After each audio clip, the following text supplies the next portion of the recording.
everyone over here, everyone has a balance that they need to maintain, right? You have to maintain your family, you have to maintain your work life, you have to maintain your children, घर संभालना है, खुद को संभालना है, health संभालना है, सब कुछ संभालना है. But we do it because such is life, and you need to just keep moving. You know, put one step in front of the other, not think about what you're not doing right, think about how you've gotten through the day with a smile on your face, and even if you have a couple of tears rolling down, it's okay because such is life. So one of the most important things is I don't have all the answers. Sometimes I do not manage, but I know what my top priorities are. Of course, now, you know, my daughter being at the top of the mountain, but you just have to, like, I'm sounding like some motivational speaker right now, but I'm just saying you just have to keep going and not thinking about how you're doing or how well you're doing or how badly you're doing, and, you know, stop yourself every now and then to give yourself a pat on your back if you want, but just keep going.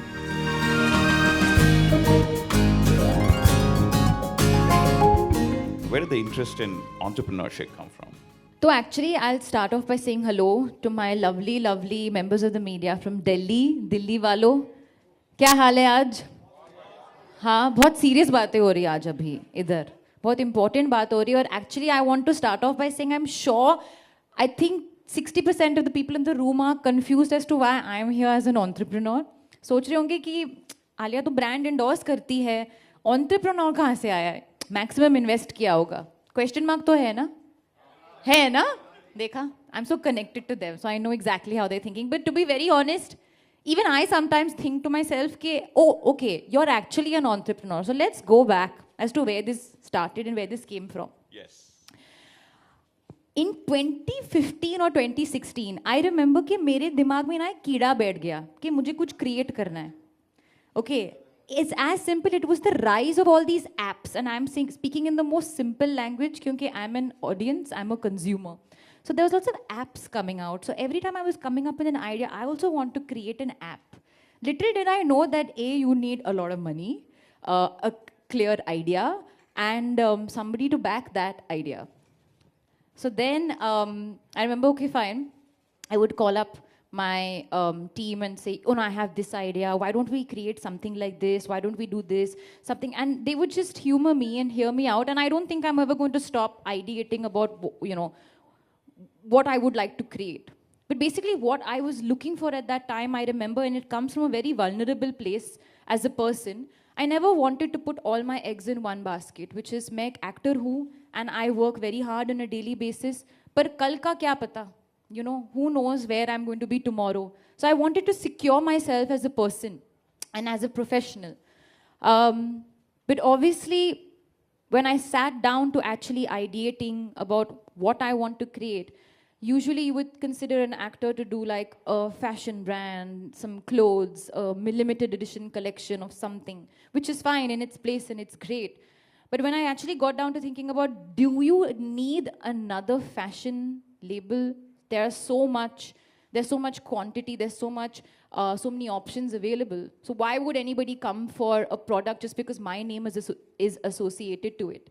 So I didn't want it to be something that just because it's associated to my name, it's a brand that should stand tall on its own. So I looked for the gap in the market at that time.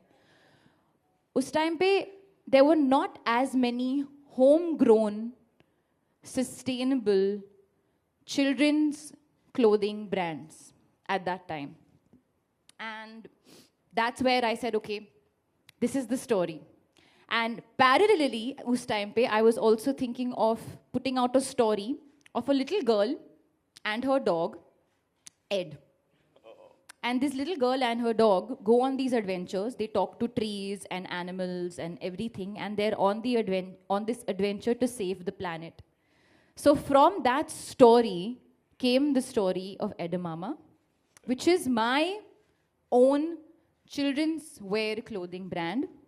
Mera venture hai, Mera Capital hai, Mera Vision hai. I am the sole investor and founder of Edamama. So that's the information that I want to put out there first. Fabulous. I did not know the story of Ed, by the way.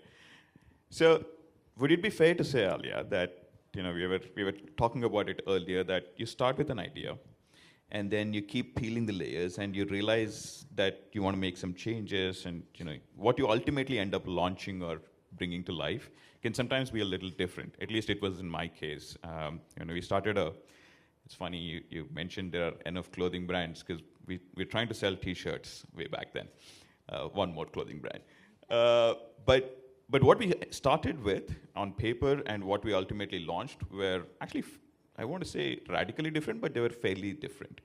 So did Edamama also go through a phase of you started with a version of it, and then you kept iterating, and what we see today is actually different from where you started? So the idea was always to create a sustainable children's clothing brand, right? So in terms of its sourcing, in terms of its material, in terms of the method used from the stage of manufacturing, everything. But I launched, it's like, break a leg situation. We launched right in the heart of the pandemic in 2020. So that was the first thing that I had to change my path.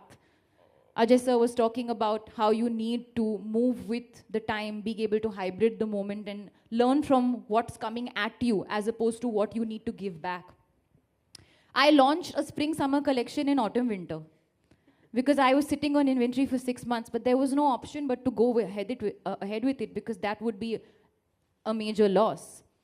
Luckily, we decided to launch online.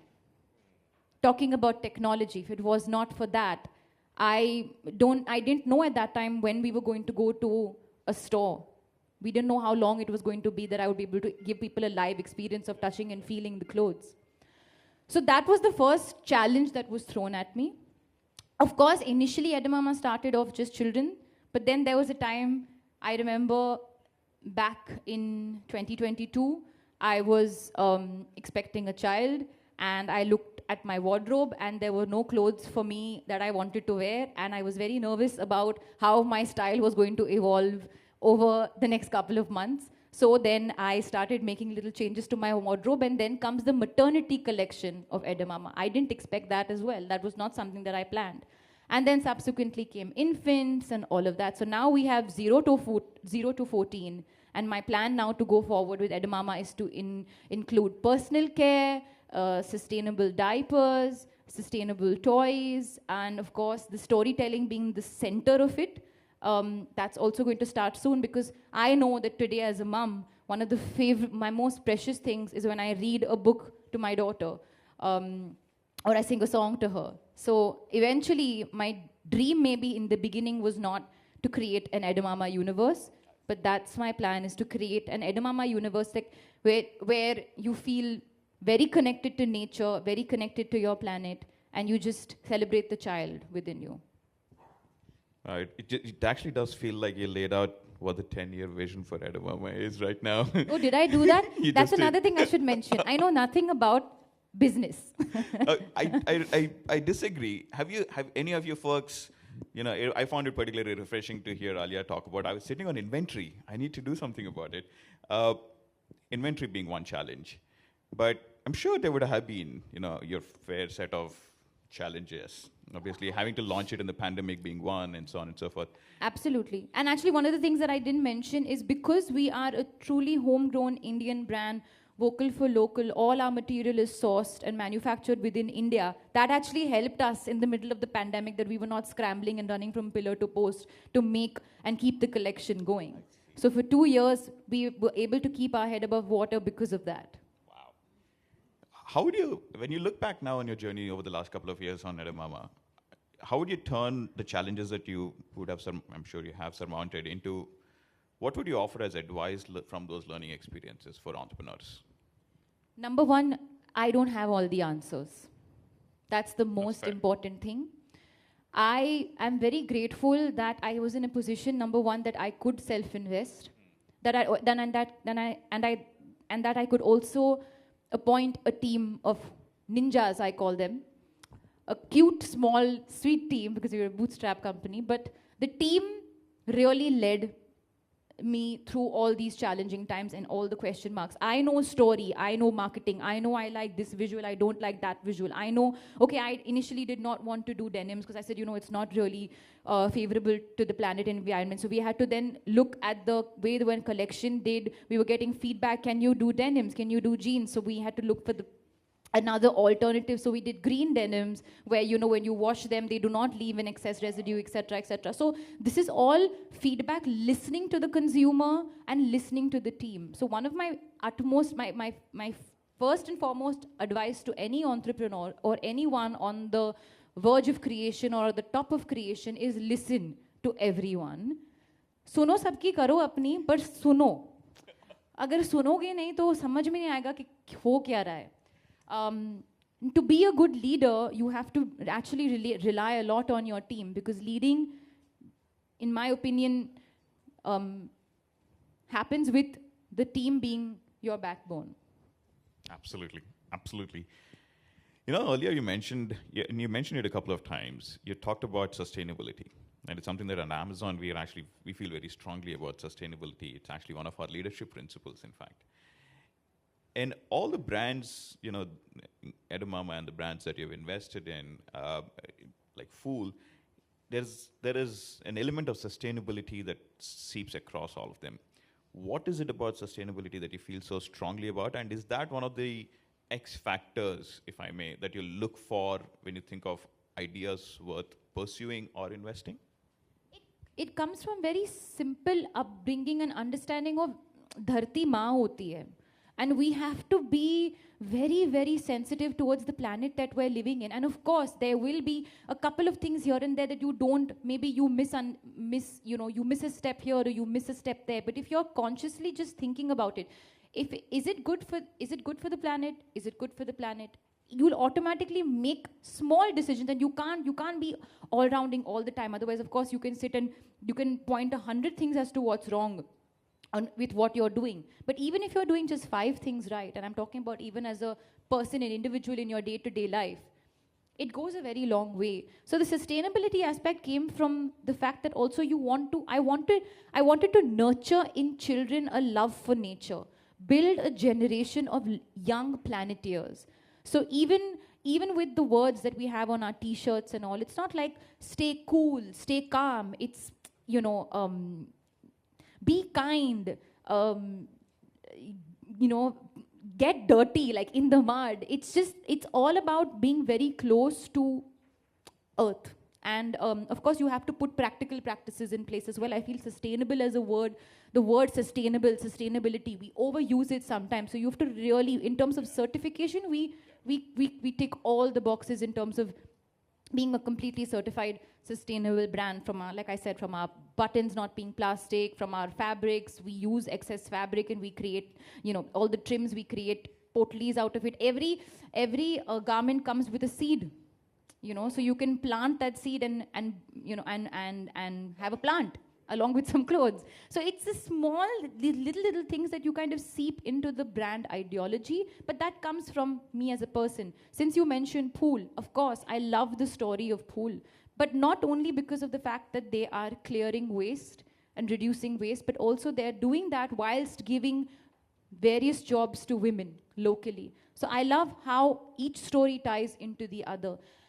For me, it's not about the money, as I know people say that a lot, but genuinely, that is not what attracts me to any brand to invest in or to support or to create in this aspect. It is the story. I'm a storyteller first, and it's always the story. Amazing how you have been able to link, one vocation of, bringing stories to life to even your entrepreneurial approach. What, according to you, Alia, does it take to create a successful startup? Successful startup, right? For the creation of taking an idea and creating it, and I think Professor Sood was talking about that earlier, we have a lot of them where the start happens, right? And if I may, I think by any yardstick, Edamama has actually crossed that and well and beyond. So what does it take to go from just starting to scaling? Well, I think, again, that's a lot of pressure for me to just suddenly give that extreme advice. But see, from my experience, number one for me, it was finding the gap in the market.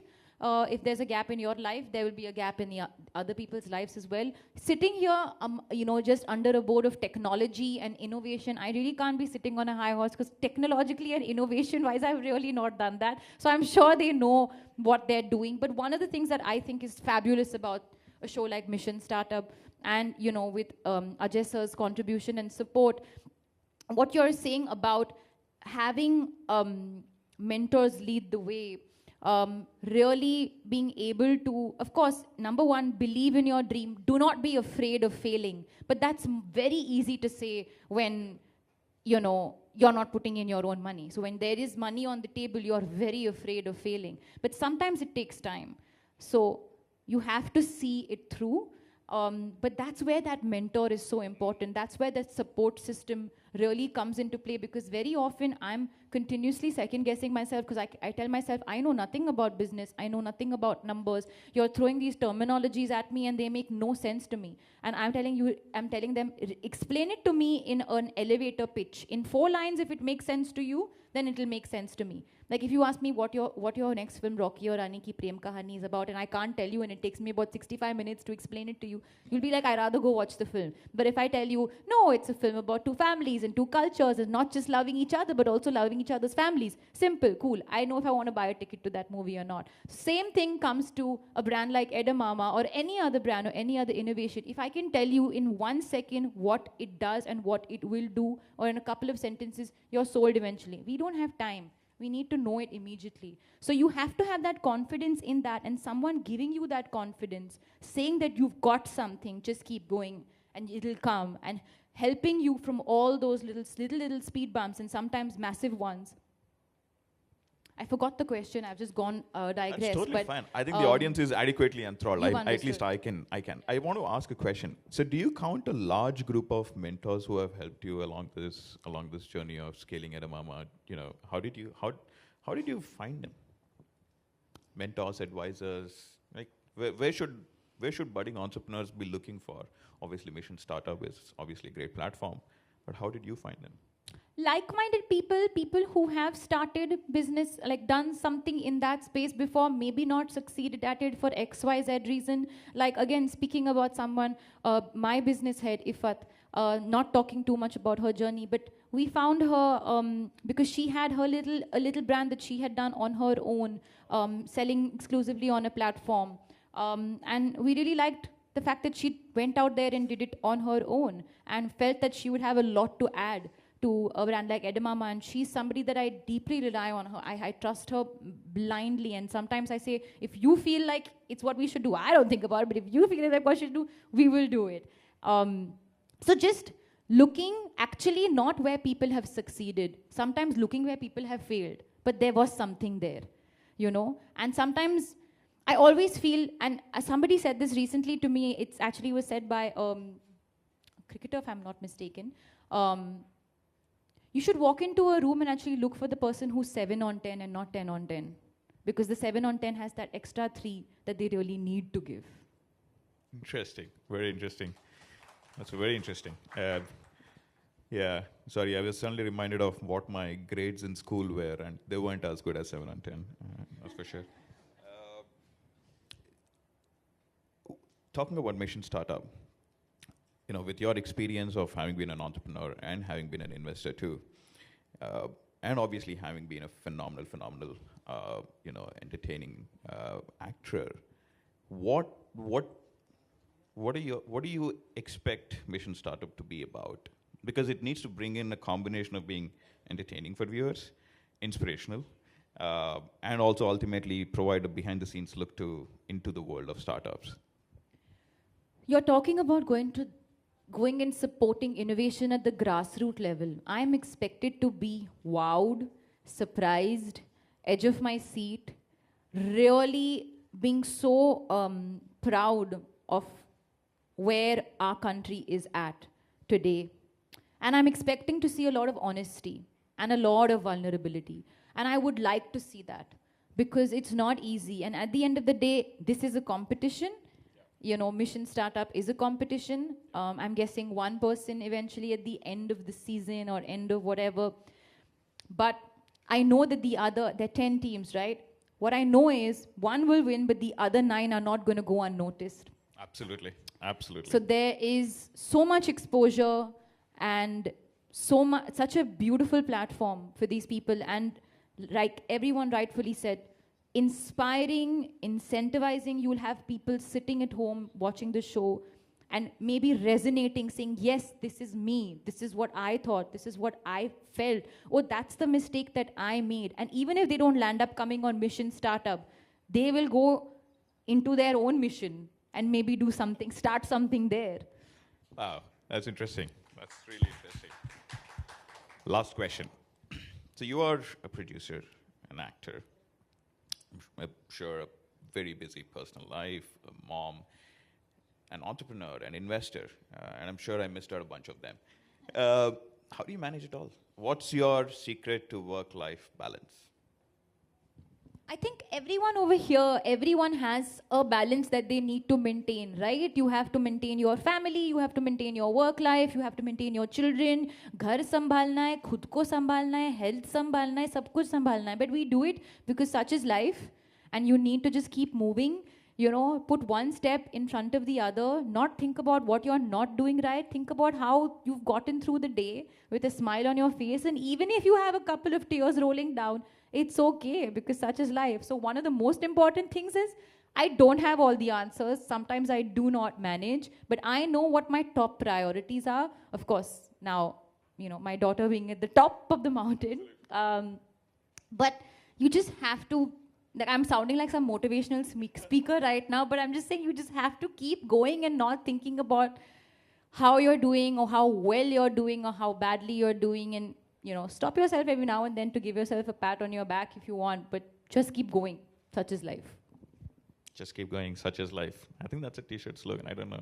I'll try it. But thank you so much. Thank you you so much for being here. Thank you for your candor. And thank you for what I'm certain is going to be some little very interesting pearls of wisdom for entrepreneurs everywhere. Thank you so much. Thank you. Thank you so much for having me. If you like the video, do like, comment, share and subscribe.